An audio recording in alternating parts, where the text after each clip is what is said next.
Capítulo 32. En sus paseos por la alameda dentro de la finca, más de una vez se había encontrado Elizabeth inesperadamente con Darcy. La primera vez no le hizo ninguna gracia que la mala fortuna fuese a traerlo precisamente a él a un sitio donde nadie más solía ir. Y para que no volviese a repetirse, se cuidó mucho de indicarle que aquel era su lugar favorito. Por consiguiente, era raro que el encuentro volviese a producirse, y sin embargo, se produjo incluso una tercera vez. Parecía que lo hacía con una maldad intencionada o por penitencia, porque la cosa no se reducía a las preguntas de rigor o a una simple molesta detención.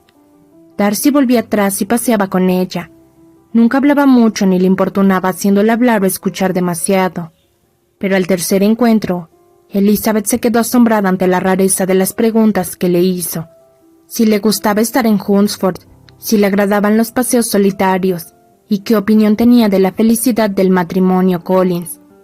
Pero lo más extraño fue que al hablar de Rosings y del escaso conocimiento que tenía ya de la casa, pareció que suponía que, al volver a Kent, Elizabeth residiría ahí también.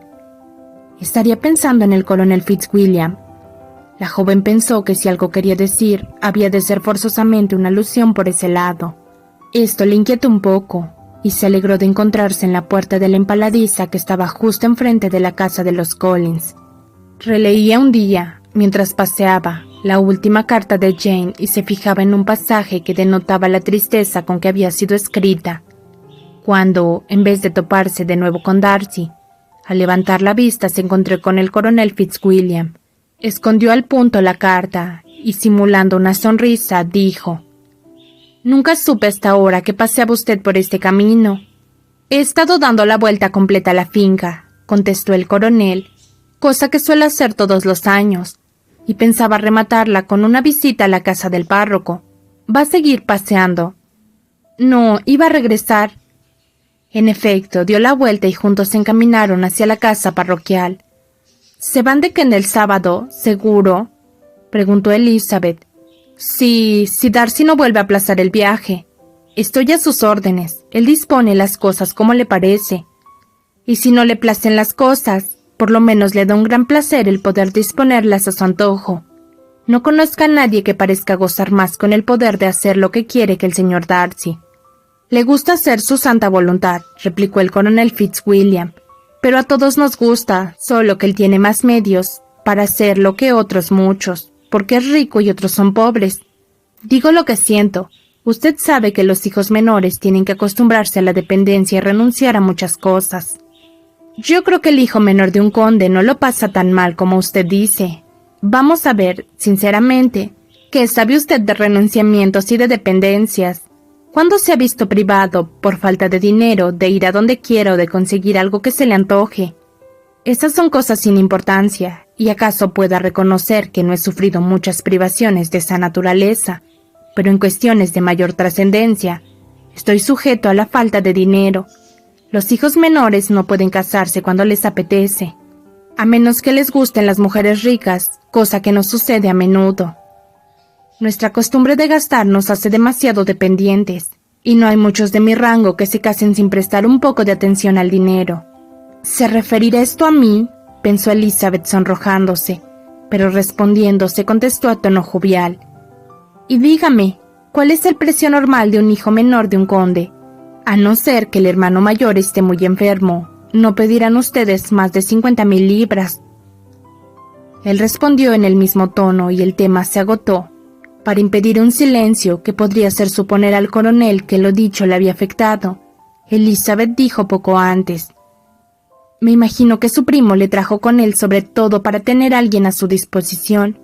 Me extraña que no se case, pues así tendría una persona sujeta constantemente. Aunque puede que su hermana le baste para eso, de momento, pues como está su exclusiva custodia, debe de poder mandarla a su gusto». «No», dijo el coronel Fitzwilliam, «esa ventaja la tiene que compartir conmigo. Estoy encargado junto con él de la tutoría de su hermana». «¿De veras? Y dígame, ¿qué clase de tutoría es la que ejercen? ¿Les da mucho que hacer?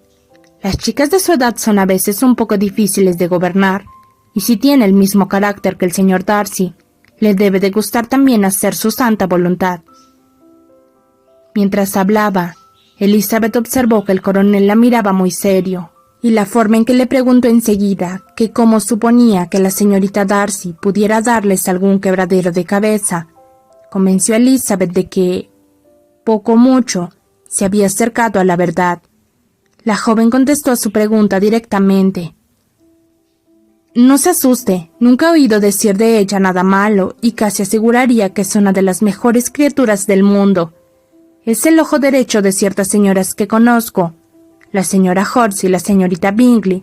Me parece que dijo usted que también las conocía.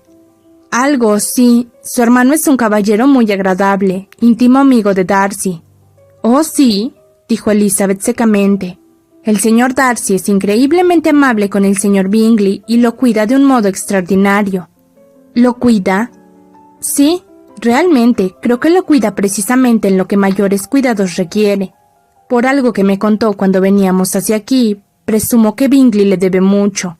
Pero debo pedirle que me perdone, porque no tengo derecho a suponer que Bingley fuese la persona a quien Darcy se refería. Son solo conjeturas. ¿Qué quiere decir? Es una cosa que Darcy no quisiera que se divulgase, pues si llegase a oídos de la familia de la dama, resultaría muy desagradable. No se preocupe, no lo divulgaré. Tenga usted en cuenta que carezco de pruebas para suponer que se trata de Bingley.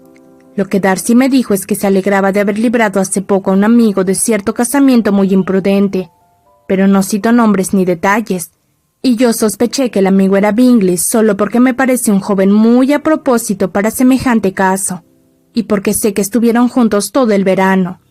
¿Le dijo a usted el señor Darcy las razones que tuvo para inmiscuirse en el asunto? Yo entendí que había algunas objeciones de peso en contra de la señorita. ¿Y qué artes usó para separarlos? No habló de sus artimañas, dijo Fitzwilliam sonriendo.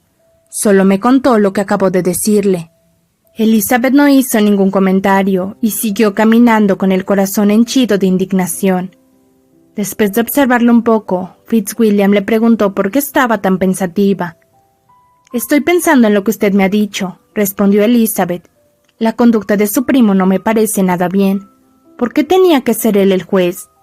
¿Quiere decir que su intervención fue indiscreta?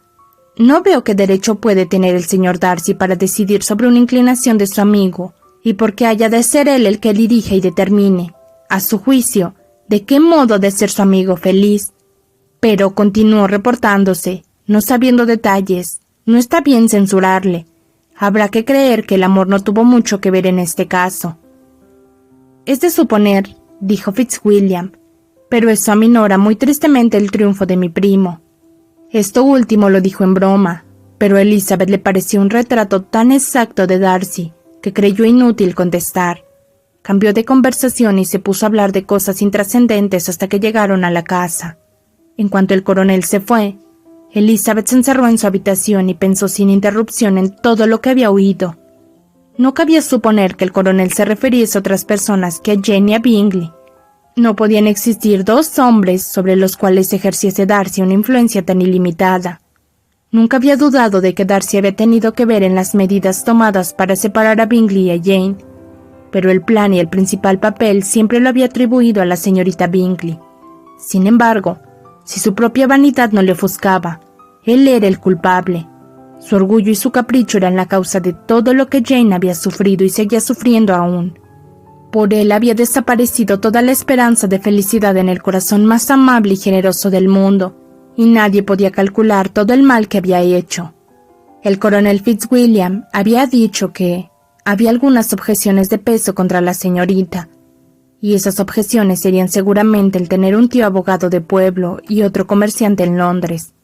Contra Jane, pensaba Elizabeth, no había ninguna objeción posible. Ella es el encanto y la bondad personificados. Su inteligencia es excelente, su talento inmejorable, sus modales cautivadores. Nada había que objetar tampoco contra su padre que, en medio de sus rarezas, poseía aptitudes que no desdeñaría el propio Darcy, y una respetabilidad que acaso éste no alcanzase nunca. Al acordarse de su madre, su confianza cedió un poquito, pero tampoco admitió que Darcy pudiese oponerle ninguna objeción de peso, pues su orgullo estaba segura de ello. Daba más importancia a la falta de categoría de los posibles parientes de su amigo que su falta de sentido. En resumidas cuentas, había que pensar que le había impulsado por una parte el más empedernido orgullo y por otra su deseo de conservar a Bingley para su hermana. La agitación y las lágrimas le dieron a Elizabeth un dolor de cabeza que aumentó por la tarde, y sumada a su dolencia su deseo de no ver a Darcy, decidió no acompañar a sus primos a Rosings, donde estaban invitados a tomar el té.